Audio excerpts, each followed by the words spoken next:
प्यारे बच्चों, आज हम बसंत भाग 3 में संकलित राष्ट्र कवि रामधारी सिंह दिनकर द्वारा रचित भगवान के डाकिए कविता का सरलार्थ या भावार्थ जानेंगे।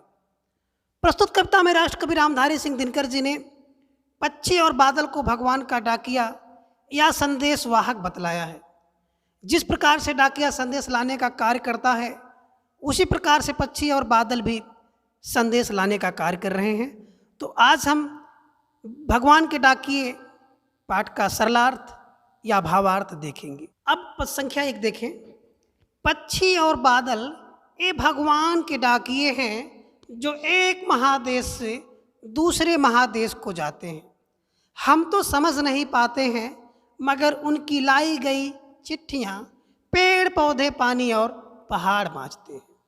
पक्षी और बादल, राष्ट्र कवि रामधारी सिंह दिनकर जी कहते हैं कि पक्षी का मतलब होता है पक्षियाँ, और बादल ये भगवान के डाकिए हैं।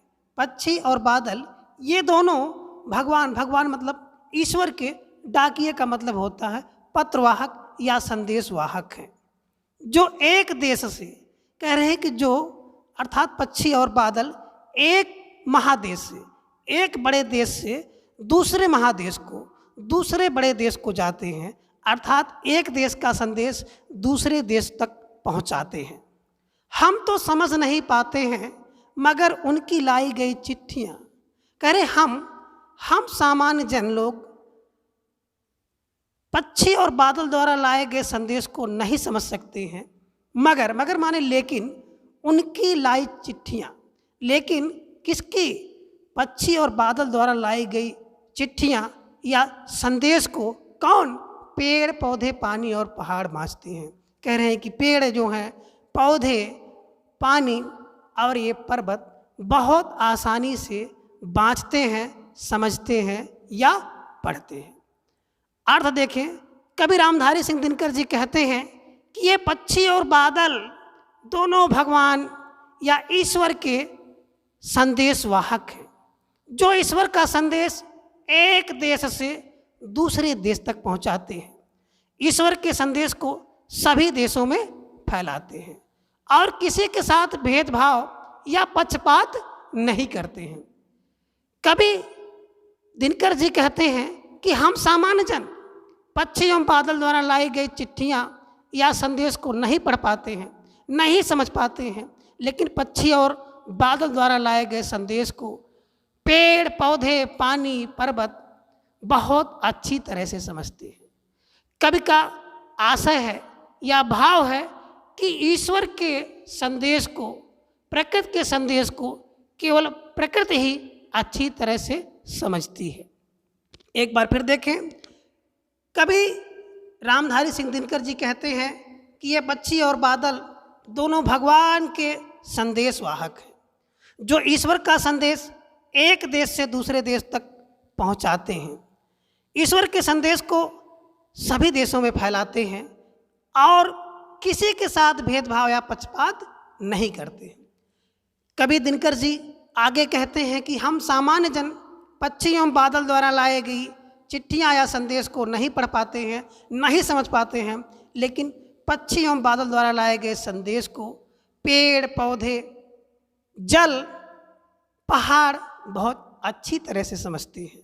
कवि के कहने का आशय है या भाव है कि ईश्वर के संदेश को केवल प्रकृति वस्तुएं ही अच्छी तरह से समझ पाती हैं। अब पद संख्या 2 देखें। हम तो केवल यह आंकते हैं कि एक देश की धरती दूसरे देश को सुगंध भेजती है और वह सौरभ हवा में तैरते हुए पक्षियों की पांखों पर तिरता है और एक देश का भाव दूसरे देश में पानी बनकर गिरता है। अब इसका अर्थ देखें। हम तो केवल यह आंकते हैं।